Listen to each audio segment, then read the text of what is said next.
पूजा पाठ, ध्यान, साधना, आराधना करते समय मिले ये गोपनीय संकेत तो समझे साक्षात भगवान आपके सामने हैं। मित्रों, सादर जय श्री कृष्ण। हमारे YouTube चैनल में आप सभी का बहुत बहुत स्वागत है। मैं हूं आपके साथ आचार्य धर्मेंद्र शास्त्री।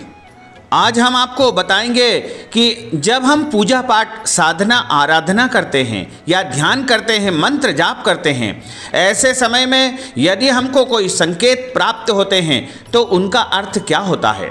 कई बार हम समझ नहीं पाते हैं कि आखिर इसका मतलब क्या है। इस संपूर्ण सृष्टि का संचालन ईश्वरीय सत्ता के माध्यम से होता है।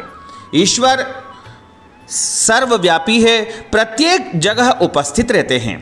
कण कण में भगवान का वास होता है। चाहे किसी भी धर्म को आप मानते हो, वहाँ आप अपने ईश्वर की, अपने प्रभु की आराधना अवश्य ही करते हैं।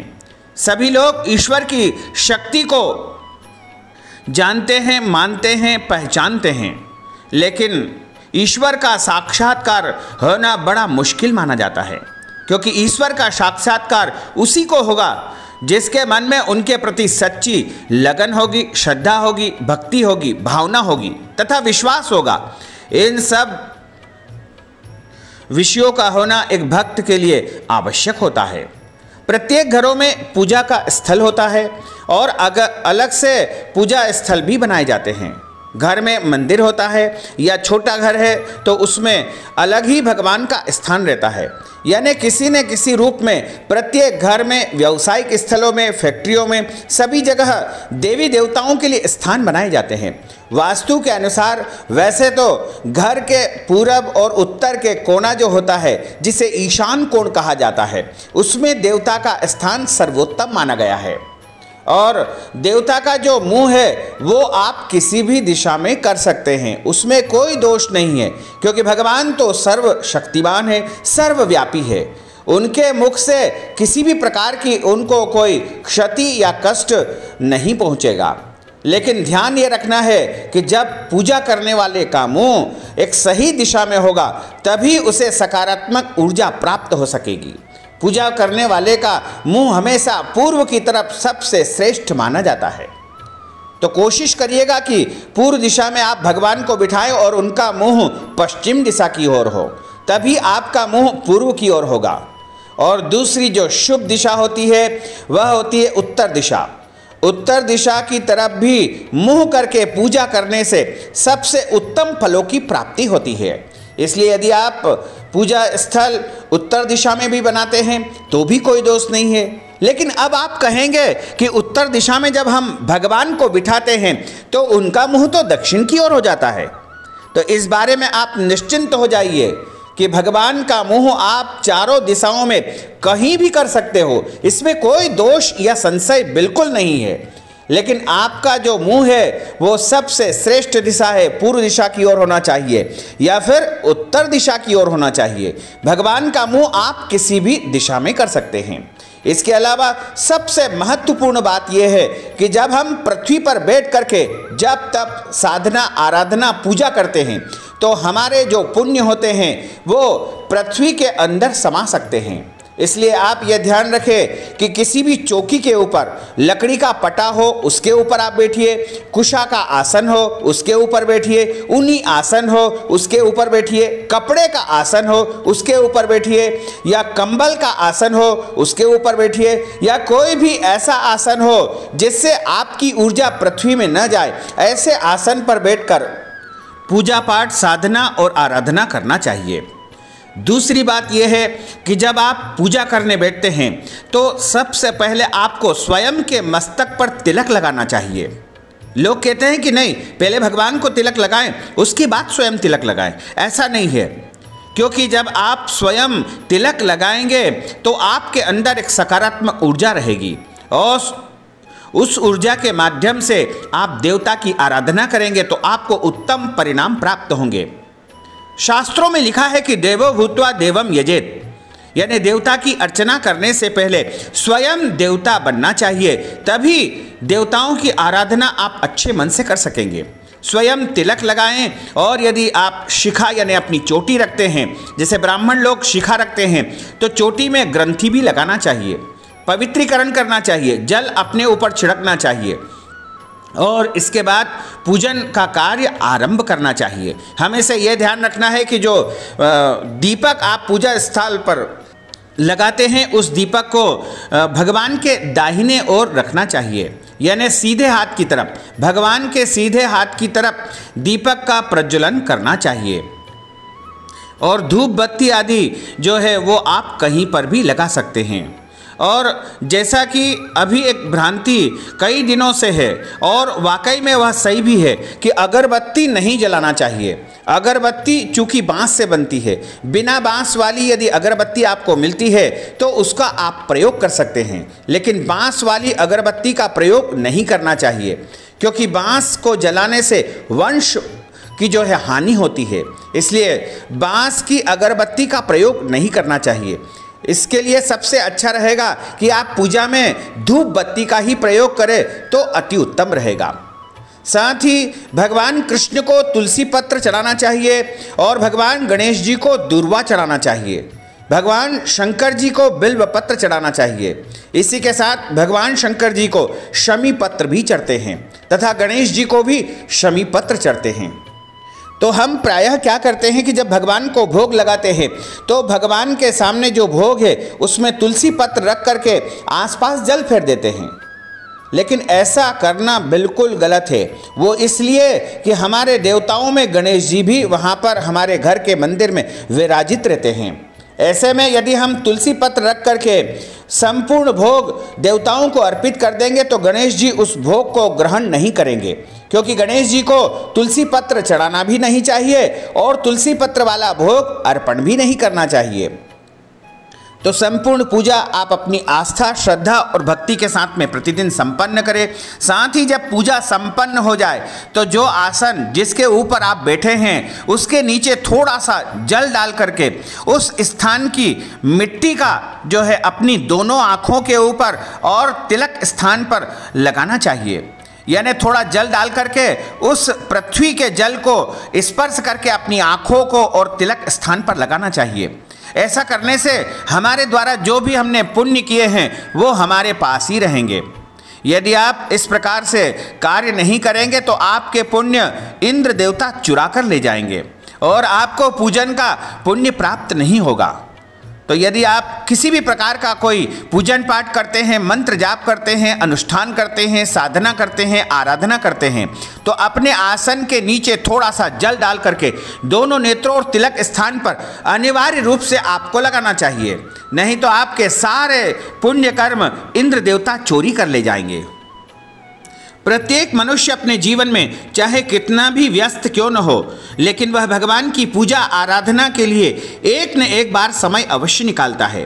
कुछ लोग सुबह के समय पूजा करते हैं, तो कुछ लोग दोपहर के समय पूजा करते हैं, तो कुछ लोग शाम के समय पूजा करते हैं।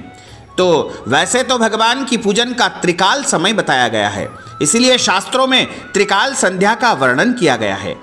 तो आप अपनी आस्था श्रद्धा के साथ पूजन करें, क्योंकि भगवान तो सर्वव्यापी है, सदैव उपस्थित रहते हैं और हमेशा हर समय उनकी पूजा आराधना आप कर सकते हैं। घर परिवार के सभी सदस्य भगवान की पूजा अर्चना करते हैं और अपने घर परिवार की खुशियों की, सुख शांति की प्रार्थना करते हैं। लेकिन क्या आप लोगों को इस बात की जानकारी है कि जब आप पूजा करते हैं तो इस दौरान भगवान अपनी दिव्य शक्तियों के द्वारा आपको कुछ संकेत देते हैं। इन संकेतों के द्वारा भगवान आपको यह संकेत देते हैं कि वो आपके सामने उपस्थित है और उनका आशीर्वाद बना हुआ है। जब हम पूजा करते हैं तब हमारे आसपास विशेष प्रकार की ऊर्जाएं मौजूद रहती है जो हमको चारों तरफ से घेर करके रखती है। इन्हीं ऊर्जाओं के माध्यम से हम परमात्मा से जुड़ जाते हैं, परंतु यह तभी संभव हो सकता है जब आप अपने सच्चे मन से भगवान की पूजा अर्चना करते हैं।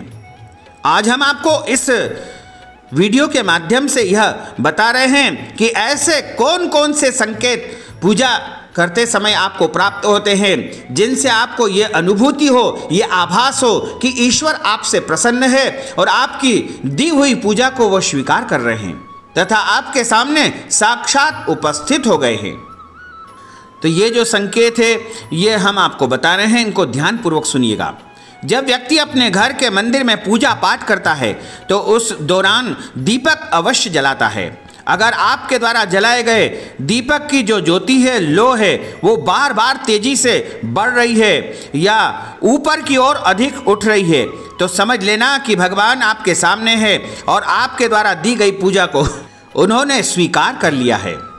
जब आप अपने पूजन स्थल पर धूप बत्ती या कोई भी धूप लगाते हैं या फिर अगरबत्ती का भी प्रयोग करते हैं तो उसका धुआं यदि भगवान की मूर्ति की तरफ जाता है, भगवान की आकृति की तरफ जाता है या परमेश्वर की तरफ जाता है, तो समझ लेना कि पूजा का पूर्ण परिणाम आपको प्राप्त हो रहा है। या फिर उस धुएं के माध्यम से कोई ऐसी आकृति निर्मित हो जाती है, जैसे कई बार हम देखते हैं कि धूप बत्ती का जो धुआं निकलता है उससे ओम की आकृति बन जाती है या किसी देवी देवताओं की आकृति भी बन जाती है।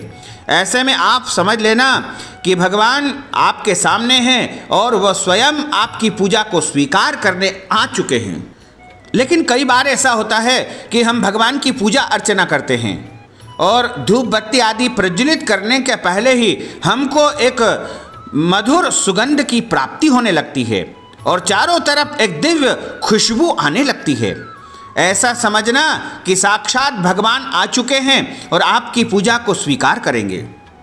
अगर आप अपने घर में पूजा पाठ कर रहे हैं और उस दौरान आपके घर में कोई ऐसा व्यक्ति आ जाए जो अपने साथ कोई उपहार या धन सामग्री लेकर आता है या रुपए पैसे लेकर आता है या कुछ ऐसी वस्तुएं आपको देने आता है जिससे आपका मन प्रसन्न हो जाए, तो समझ लेना कि भगवान की कृपा और उनका आशीर्वाद आपके ऊपर बना हुआ है। भगवान संसार के ब्रह्मांड के प्रत्येक स्थान पर मौजूद है और वह आपको किसी भी रूप में नजर आ सकते हैं। भगवान का साया कुछ लोगों में ही दिखाई देता है। अगर आप पूजा पाठ करते हैं उस समय कोई भी ब्राह्मण यदि आपके घर में आ जाए या फिर कोई भी अतिथि आ जाए या कोई भिक्षा वृत्ति करने वाला आ जाए या कोई साधु संत बाबा आ जाए, तो समझना कि ये कोई और नहीं साक्षात भगवान का रूप है। और इस संकेत से आप मान सकते हैं कि ईश्वर आपके सामने साक्षात प्रकट हो चुके हैं। लेकिन जो भी आए हैं उनको खाली हाथ न लौटने दे, यानी कुछ न कुछ सामग्री उनको जरूर दे दे। पत्रम पुष्पम फलम तोयम, जो भी आपकी श्रद्धा भक्ति है वो दान पुण्य उनको अवश्य कर दे। मेहमान आए हैं तो उनका स्वागत कर दे और यदि कोई याचक आए हैं, मांगने वाले आए हैं तो उनको कुछ न कुछ दान कर दे। ब्राह्मण आए हैं तो उनको भी कुछ न कुछ दान कर दे। अगर आप पूजा पाठ करते हैं और पूजा पाठ करते समय भगवान की मूर्ति से अचानक एक पुष्प गिरता है नीचे की तरफ आपके सामने, तो समझना कि भगवान ने साक्षात प्रकट होकर के आपको आशीर्वाद दे दिया है। और यदि भगवान को आपने पुष्प की माला धारण करवा दी है और वो माला गिर करके पृथ्वी पर नीचे आ जाती है, आपके सामने गिर जाती है, तो समझना कि ये बड़ा ही शुभ संकेत है और साक्षात भगवान आपके सामने उपस्थित हो चुके हैं और आपकी पूजा को, अर्चना को उन्होंने स्वीकार कर लिया है। यदि आप अपने घर में हवन कार्य करते हैं और हवन के दौरान यदि ज्वाला तेजी से ऊपर उठ करके एक दिव्य आकृति को निर्मित करती है, तो ऐसे में समझना कि साक्षात भगवान आपके घर में पधार चुके हैं और आपके दिए हुए हवन को वो स्वीकार कर रहे हैं। साथ ही यदि आप पूजन पाठ कर रहे हैं, यज्ञ कर रहे हैं, आराधना कर रहे हैं, ऐसे समय में यदि बरसात होने लगे, अचानक बरसात होने लगे, तो समझना कि दिव्य शक्ति आपके साथ में है और आपके सामने प्रकट हो चुकी है और उन्हीं की कृपा से बरसात अचानक होने लगती है। यदि पूजा करते समय आपको घुंघरू की आवाज़ सुनाई दे, पायल की आवाज़ सुनाई दे, शंख की, घंटा की, घड़ियाल की ऐसी अनुभूति हो, तो समझना कि साक्षात परमेश्वर परमात्मा आपके सामने आ चुके हैं और उनकी दिव्य कृपा आपके ऊपर जल्द ही बरसने वाली है।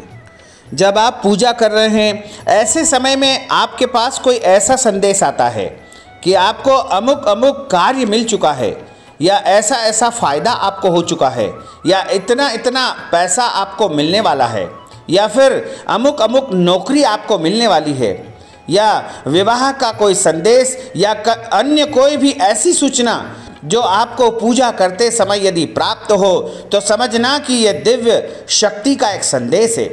और दिव्य शक्ति आपको यह संदेश देती है कि मैं आपके साथ हूँ बेटा, चिंता मत करना। और साक्षात परमात्मा आपको ये संकेत प्रदान करने आते हैं। लेकिन कई बार भक्त ऐसा विचार करते हैं कि मैं तो बहुत पूजा पाठ करता हूँ, बहुत आराधना करता हूँ, बहुत मंत्र जाप करता हूँ और बहुत उपाय करता हूँ, उसके कुछ भी परिणाम हमको नहीं मिलते हैं, बल्कि सब कुछ उल्टा होता है। तो ऐसे भक्त ये ध्यान दे कि उनके पूर्व जन्मों के कर्मों के कारण ही ये फल उनको प्राप्त हो रहे हैं। यानी इस जन्म में आप कोई पुण्य कर्म करेंगे, श्रेष्ठ कर्म करेंगे, तो उसका परिणाम आपको इस जन्म में भी मिलेगा और आने वाले जन्मों में भी मिलेगा। इसलिए पुण्य कर्म, अच्छे कर्म मनुष्य को करना चाहिए ताकि जन्म जन्मांतर हमारा शुद्ध हो सके। तो आप चिंता मत करें, पूजन पाठ करते जाएं, साधना आराधना करते जाएं, तो निश्चय ही आपको उत्तम परिणामों की प्राप्ति हो जाएगी। इस विषय में एक सुंदर सी छोटी सी जो है संक्षिप्त कथानक हम आपको सुना देते हैं। एक बहुत बड़े दिव्य संत हुए हैं, उनका नाम था माधवाचार्य जी। माधवाचार्य जी महाराज भारत के प्रसिद्ध संत हुए हैं और उन्होंने एक बार जो है गायत्री का महापुरुषचरण किया। गायत्री जी का जो महापुरुषचरण होता है वह 24 लाख का होता है, यानी 24 लाख मंत्र जाप करने के बाद गायत्री का महापुरुषचरण संपन्न होता है। तो उन्होंने 24 लाख गायत्री का महापुरुषचरण संपन्न कर लिया, लेकिन उन्हें कुछ भी सिद्धि की प्राप्ति नहीं हुई और उसका कोई भी परिणाम उन्हें देखने को नहीं मिला। फिर किसी संत ने, किसी महात्मा ने उनको बताया कि आप भैरव जी की साधना करो। भैरव जी इस कलयुग में सबसे जल्दी प्रसन्न होने वाले देवता है और तत्काल फल प्रदान करेंगे। तो उनके निर्देशानुसार माधवाचार्य जी महाराज ने भैरव जी की साधना की और भैरव जी की दिव्य साधना करने से भैरव जी प्रकट हो गए और अचानक आवाज आती है माधव। तो उन्होंने देखा कि चारों तरफ कोई नहीं दिखाई दे रहा है। तो माधवाचार्य जी बोलते हैं कि ये आवाज किसकी है, कौन मुझे पुकार रहा है और आप कौन हो, मेरे सामने आइए। भैरव जी कहते हैं कि माधव मैं तुम्हारे सामने नहीं आ सकता हूं, वो इसलिए कि तुमने जो गायत्री माता का जो तप किया है, 24 लाख गायत्री का जो पुरुषचरण किया है, उसके कारण तुमसे जो है आंख मिलाने की मेरी शक्ति नहीं है और मेरा इतना साहस नहीं है कि मैं गायत्री माता की शक्ति का सामना कर सकूं। तुम्हारे अंदर से जो ऊर्जा प्रकाशित हो रही है उसका सामना करने का मेरे अंदर साहस नहीं है। माधवाचार्य जी ने भैरव जी से पूछा कि भैरव जी वो तो ठीक है, मैंने साधना करी, आराधना करी, लेकिन इससे मुझे किसी भी प्रकार की कोई सिद्धि या सफलता का ऐसा परिणाम प्राप्त नहीं हो पाया। तो भैरव जी कहते हैं कि बेटा माधव, ये तुमने जो गायत्री माता की दिव्य आराधना करके 24 लाख गायत्री जप कर लिए हैं, इससे तुम्हारे पूर्व जन्मों के सारे पाप नष्ट हो चुके हैं और पूर्व जन्मों के जब पाप नष्ट हो गए हैं तो अब जो भी करोगे उससे तुम्हें सिद्धि की प्राप्ति होगी। उसके बाद भैरव जी वहाँ से अंतर्ध्यान हो गए और माधवाचार्य जी ने पुनः गायत्री जी का पुरुषचरण किया और उसके बाद उनको दिव्य शक्ति प्राप्त हो गई और संपूर्ण भारतवर्ष ही नहीं वरन पूरी दुनिया में वो विख्यात हो गए थे। उसके बाद उन्होंने और भी कई बार गायत्री जी के 24 लाख के पुरुषचरण संपन्न किए थे और उन्हें दिव्य शक्ति प्राप्त हुई थी। तो इस प्रकार हमें यह समझना चाहिए कि हम जो भी पूजन पाठ करते हैं वो व्यर्थ नहीं है, क्योंकि हमारे पूर्व जन्म के जो भी पाप दोष होते हैं, कष्ट होते हैं, पीड़ाएं होती है, वो कट जाती है और अब हम आगे से जो भी पूजन पाठ करेंगे, साधना करेंगे, आराधना करेंगे, उसके हमें परिणाम देखने को मिलेंगे। तो आप निरंतर पूजा पाठ करते जाए, आराधना करते जाए, तो निश्चय ही एक न एक दिन आपको सिद्धि की प्राप्ति हो जाएगी। कहते हैं ना कि बहुत मेहनत करके कुआं खोदते हैं और जब पानी निकलने वाला होता है तब हम कुआं खोदना बंद कर देते हैं। तो ये बिल्कुल हमारी गलत धारणा है। हमको नियमित रूप से हमारे इष्ट देव का मतलब होता है कि जिन देवता को हम सबसे अधिक मानते हैं उनको हम इष्ट देव अपना बना लेते हैं, उनकी आराधना करें और प्रत्येक दिन निर्धारित समय पर पूजन पाठ अवश्य करें, क्योंकि उस समय प्रभु आपका इंतजार करते हैं। तो भक्तजनों, हमने जो ज्ञानवर्धक जानकारी आपको प्रदान की है उसको आप अधिक से अधिक लोगों को शेयर करिएगा, लाइक करिएगा, कमेंट करिएगा, और यदि अभी तक आपने सब्सक्राइब नहीं किया है तो अभी और इसी समय सब्सक्राइब अवश्य कर लीजिए। आपको और आपके पूरे परिवार को सादर जय श्री कृष्ण, सादर धन्यवाद।